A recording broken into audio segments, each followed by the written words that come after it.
Life में कितने ही busy क्यों ना हो, अपने बच्चों को समय देना ना भूलें।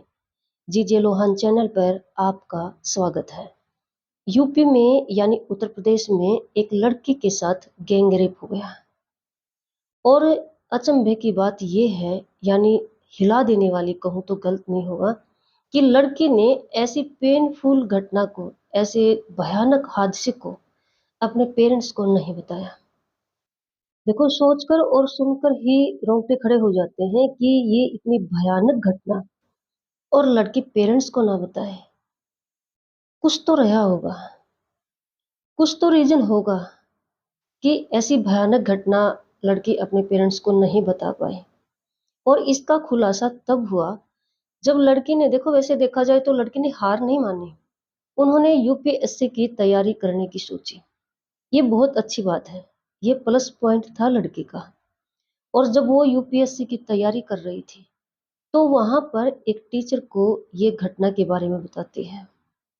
टीचर ने कहा कि बेटा, ये ऐसी बातें, ऐसे हादसे छिपाने के नहीं होते हैं और छिपाने भी नहीं चाहिए। उन दरिंदों को सजा मिलनी चाहिए। और ये तभी संभव होता है ना, जब तुम पेरेंट्स से बात करते, पेरेंट्स को बताते। तो लड़की का जो जवाब था ना, सच में सुनकर बहुत पेन होता है और हो रहा है आजकल। लड़की ने कहा कि मैं ना तब बता पाई थी और ना अब बता सकती हूँ, क्योंकि मेरे पेरेंट्स से बिलीव नहीं करेंगे या मुझको ही दोषी ठहराएंगे, मुझ में ही कमी निकालेंगे। ऐसी बातें सुनकर सच में बहुत शर्म फील होती है कि क्या कुछ पेरेंट्स ऐसे भी हैं। देखो, अपने बच्चों पर थोड़ा बहुत डर बनाना, थोड़ा बहुत उन पर प्रेशर बनाना, थोड़ा बहुत उनको धमकाना अपनी जगह पे सही है।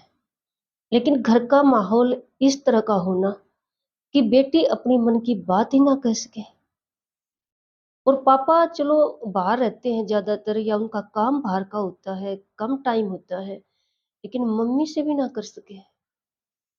ये बहुत दुख भरा है सच में। ये सोचने की बात है।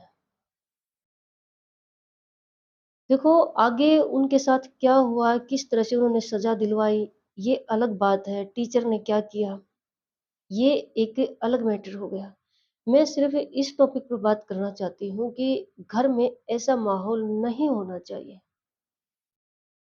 और ये तभी संभव है जब हम अपने बच्चों के लिए समय निकालें, हम अपने बच्चों से बात करें। तभी तो उनका मन खुलेगा ना हमारे सामने। वो जैसे डरना बंद करेंगे, या डर की जगह पर डरेंगे भी। कुछ इस तरह से हम बच्चों से बात करें कि उनको डरने की जगह पर डर भी लगे, लेकिन उनको इस बात का भी एहसास हो कि मैं अपने पेरेंट्स के साथ बात कर सकता हूँ, उनको बता सकता हूँ, लड़की हो चाहे लड़का हो। बच्चों को ऐसा फील होना चाहिए। और ये तभी संभव है कि हम समय समय पर रेगुलर, समय समय, जो टाइम टू टाइम बता रही हूँ, ये एक इम्पोर्टेंट पॉइंट है। शब्द जो मैं यूज कर रही हूँ, रेगुलर, डेली, डेली अपने बच्चों से बात करें। कुछ मम्मी, माँ जो होती है ना, उनकी ये शिकायत रहती है कि हमारे पास तो टाइम ही नहीं होता। कुछ जैसे जॉइंट फैमिली होती है, सारा दिन इतना काम होता है कि शाम होते ही काम खत्म होता है तो इतनी थकान हो जाती है कि हमें नींद आ जाती है। टाइम ही नहीं होता, और उस समय पर बच्चे बिजी होते हैं दादा दादी के साथ या बड़ों घर में जो भी है। ये अलग बात है, ये होना भी चाहिए, क्योंकि जॉइंट फैमिली है तो बच्चे तो बड़ों के साथ भी टाइम स्पेंड करेंगे। अपने घर में दादा दादी हैं, जो भी घर के बड़े हैं, सबके साथ रहेंगे। लेकिन ये पेरेंट्स की जिम्मेदारी बन जाती है कि किस टाइम पर अपने बच्चों को समय दे सकते हैं। देखो, आजकल कुछ ये भी हो रहा है कि बच्चे स्कूल से घर आते ही ट्यूशन पे चले जाते हैं, और फिर उसके बाद जो घर का उनका काम खत्म नहीं होता है मम्मी का, तो इस तरह से जो मम्मियाँ बोल रही हैं कि थकान हो जाती है, हो सकता है, ऐसा हो सकता है। चलो हम इस बात को मान भी लेते हैं, लेकिन सॉल्यूशन निकालते हैं। मान लो हमें 7-8 घंटे की नींद मिलती है, टाइम मिलता है सोने के लिए, तो हम उसमें से कम से कम आधा घंटा या 1 घंटा अपने बच्चों के लिए निकाल सकते हैं। वो टाइम तो हम निकाल ही सकते हैं। उसमें तो कोई हमें रोक नहीं सकता, कोई टाइम हमारी अड़चन नहीं बन सकता, कोई काम हमारी अड़चन नहीं बन सकता। वो समय सिर्फ़ हमारा है, हमारे रेस्ट का है। हम उसमें से निकाल सकते हैं। और अगर आपकी जॉइंट फैमिली नहीं है, तो आप अपने बच्चों के साथ खाना खाते हुए भी बात कर सकते हैं।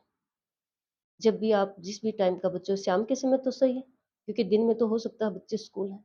सुबह जल्दी-जल्दी में इतना टाइम नहीं होता है कि साथ में बैठकर खाना खा सकें, अगर बच्चे स्कूल जा रहे हैं तो।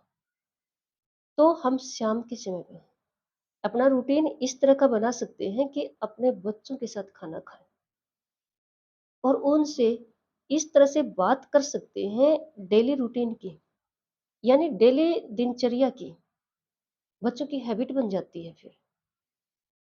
अगर देखो पेरेंट्स इस तरह से बात करेगा, माहौल बनाएगा, तो बच्चे की हैबिट बन जाती है हर कुछ मम्मी से शेयर करने की, पापा से शेयर करने की, जो भी उनको टाइम दे रहा घर में, चाहे कितने ही बिज़ी क्यों ना हो।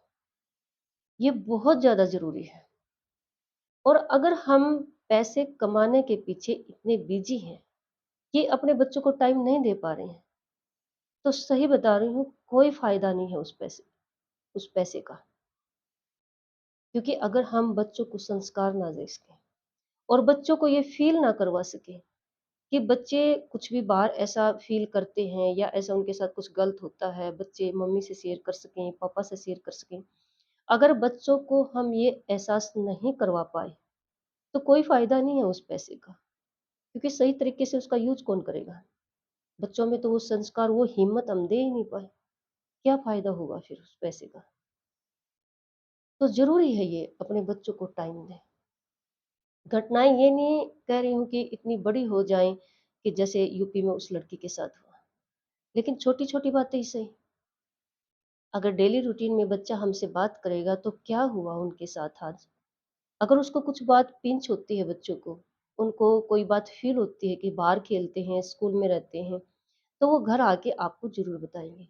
और इस तरह से, इन छोटी-छोटी बातों से कोई इफ़ेक्ट तो नहीं है, लेकिन इस तरह से बच्चों की एक हैबिट बन जाती है और हैबिचुअल लाइफ़ स्पेंड करने में मायने रखती है, बहुत ज़्यादा।